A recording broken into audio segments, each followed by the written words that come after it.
Hey YouTube, the reason why I'm doing this video, a lot of people are talking about mammal, which they don't understand what it really is. Mammal is greed, it's gluttony.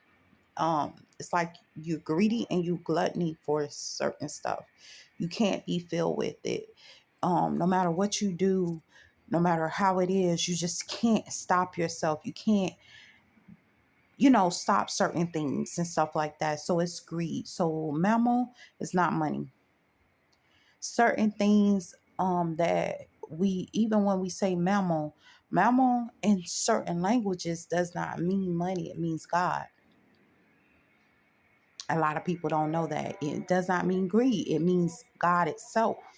You know what I'm saying? So it depends on where you're at and what location you're in, that will determine ultimately how things are perceived with your beliefs. Now, we know that greed causes an issue. Why is greed an issue? Greed is connected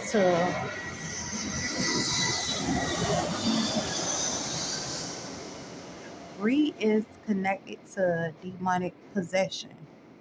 So if you're really greedy, you're gonna deal with demonic possession.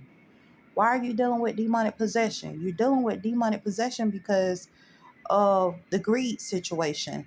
Certain things cannot be filled. So spiritually, you're dealing with spirits that cannot be filled, or thirst cannot be quenched. We realize that we're involved in sin. We have certain things that is unquenchable in sin. Sometimes with sin, you know how they tell you about lust. Lust is unquenchable. Greed is unquenchable. Gluttony is unquenchable. And stuff like that, and so on and so on and so on. When you talk about sloth, I can never get enough sleep. Why? Because I'm not implementing anything in my life. So now I'm going through sloth. So sloth is like I'm constantly sleepy. Even when I'm not sleepy, I'm tired. Even when I'm not tired, I'm tired. Because there's a certain amount of sloth, there's a certain amount of sleep. Demons are trying to harvest a certain amount of energy off of you. So when you sleep, okay, they're able to harvest energy and stuff like that off of you. So you're sleeping more and they're getting more done because they're connected themselves to you, trying to complete certain tasks or trying to keep you from completing certain tasks. So they want you into sloth. So some of these sins are connected to certain behaviors. Okay. If I don't keep myself busy, if I don't keep myself active, if I don't keep myself doing certain stuff, I'm going to fall into sloth. It's unquenchable. So there's now I'm falling into an unquenchable sleep. I'm falling into an unquenchable type of lifestyle.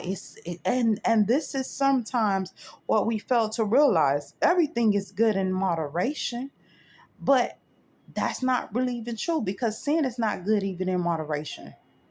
No part of sin is good in moderation.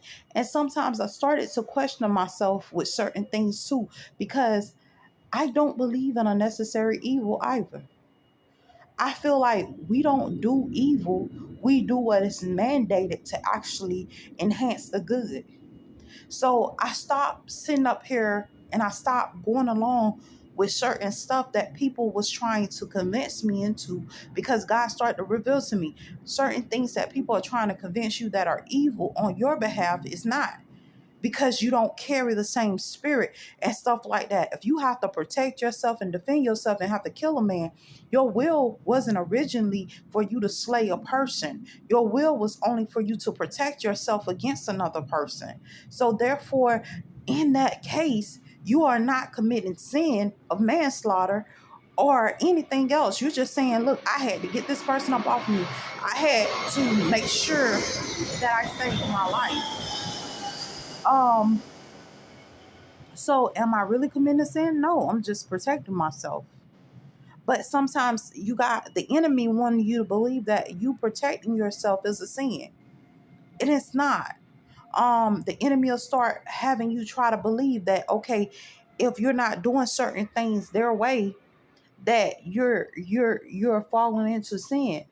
How am I falling into sin? Because I'm not doing it your way. How am I falling into sin? Because I won't do what you want me to do.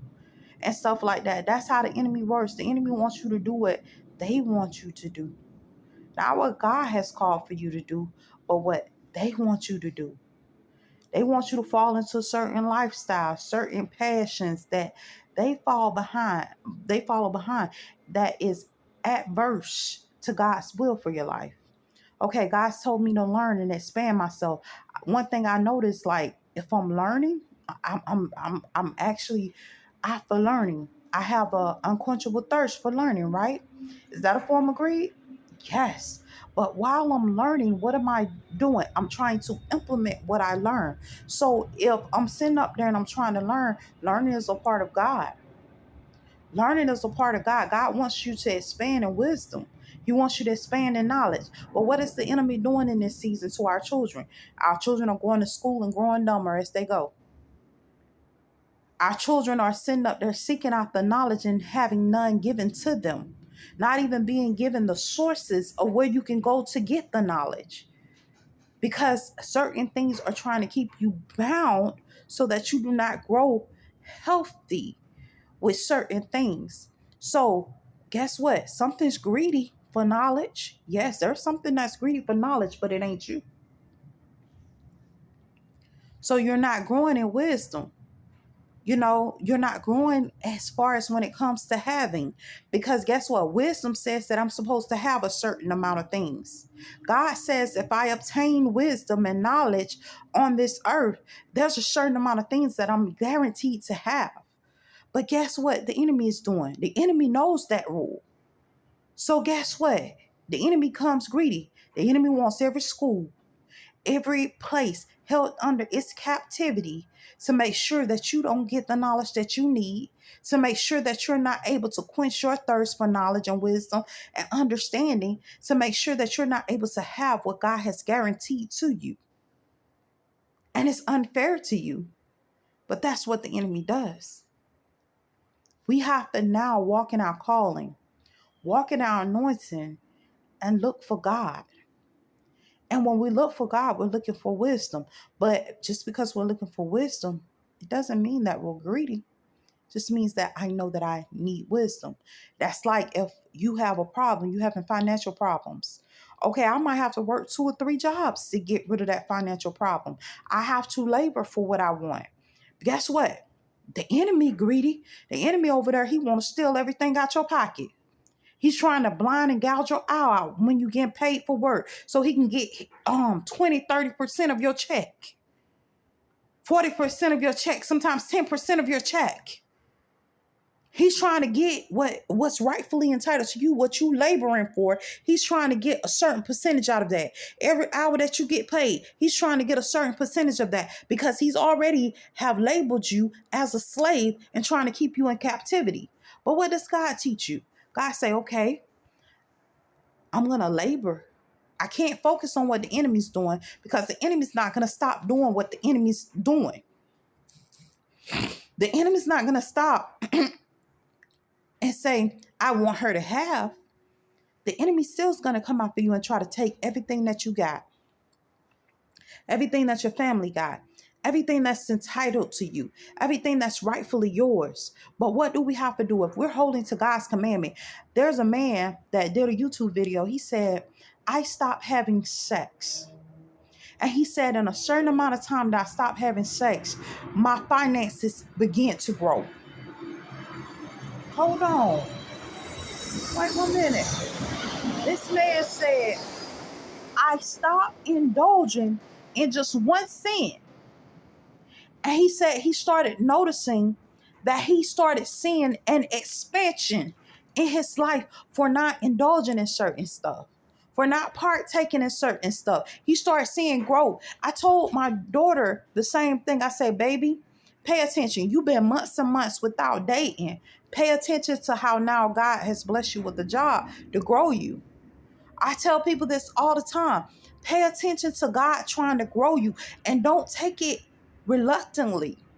Because what a lot of people don't understand, we're dating, we're entering into relationships, but these relationships are unhealthy because Apostle Paul said it's better to be alone. But you're going into churches, you're going into these places, and these people are teaching you, say, hey, well, you can hook up into a relationship and you're good. Are you? Are you really good? You're hooking up into a relationship and they're telling you you're good by hooking up into that relationship. But are you really good by hooking up into that relationship? Do you feel good about dating who you're dating? Or do you feel bound? Do you feel hurt? Do you feel abused? Do you feel like you're going through because I'm hooking up into relationships and not really seeing the full works of God and seeing the manifestation of God in my life? I'm tired of hooking up into relationships and I'm hurting after I'm hooking up to these relationships. But the moment you cut off these sins, God begins to open up expansion, open up growth. But guess what? The enemy can blind you with that too, because the enemy knows that you're in the expansion. So the enemy will steal off a certain amount of your harvest. Like I said, you working, paychecks and all. He'll steal off a certain amount because you're doing what you're supposed to do. He'll make you regret that God even opened up the door to employ you. He will sit up there and he will do certain things to make you regret certain opportunities of your growth. And the reason why the enemy is doing this because he don't want you to grow. You have to be careful. I'm going to be real with you. You can't divulge certain situations. You can't divulge to people, oh, I'm about to get my apartment. No, I can't divulge that to you. Guess what? It may never happen because I know that the enemy is using different channels. They're using people that I love to channel my energy, to sit up there and cipher from me. They're using certain people to cipher from me, to remove my blessing, to remove my growth, to remove my prosperity season. And I have to be careful who I let into my atmosphere, who I let into my environment, who I disclose some of my secrets to. God is probably telling you, hey, it's your season. This is what I want you to do. I want you to do this. I want you to do that. I want you to do that. And guess what? The fact of you divulging that type of stuff to certain people are going to sit up there and they're going to try to detour the blessing. Okay, what happens to a dream deferred? Okay, they're going to try to defer you. So now I'm waiting longer on a breakthrough because I divulged certain information that I should not have divulged because the enemy was waiting on it. The enemy is greedy. The enemy will steal everything out your pocket and say it's theirs. And when they finish stealing out their pocket, it's stealing out your pocket and saying it's theirs, God begins to give it back to you because he's going to have to kill them off one way or another. But this is what you're going through. You're not receiving your blessings. You're not receiving your harvest. You're not receiving certain things because guess what? You're dealing with gluttony spirits, greedy spirits, spirits that's talking about, okay, well, we're God. We're mammon over you. We're gods over you. So they want you to sit up there and indulge the 7 deadly sins: sloth, gluttony, greed, lust, all these different things, falling into obesity and all these different things. I have never seen nothing like that. And I'm going to tell you something else that the enemy does as well. When the enemy sees that it has no authority, it will lie to you and tell you you got a high BMI. You got a high body mass weight index. You understand what I'm saying? You got to hide this. You got to hide that. You have high cholesterol. How do I have high cholesterol? I only eat salads. Well, are you using vinaigrette? No, I don't use vinaigrette. I don't use oil at all. I cut away from that, and I'm using more low fat stuff or whatever the case may be, or I'm just using the regular stuff that I would normally use and stuff like that. How is this happening to me? Because the enemy lies to you. They lie to you. They tell you the lesser when you're the greater. The enemy job is to lie to you and to deceive you and to manipulate you out of your blessing. And if you fall prey to it, you will fall prey to it a million times. You know what I'm saying? In a season where only opportunity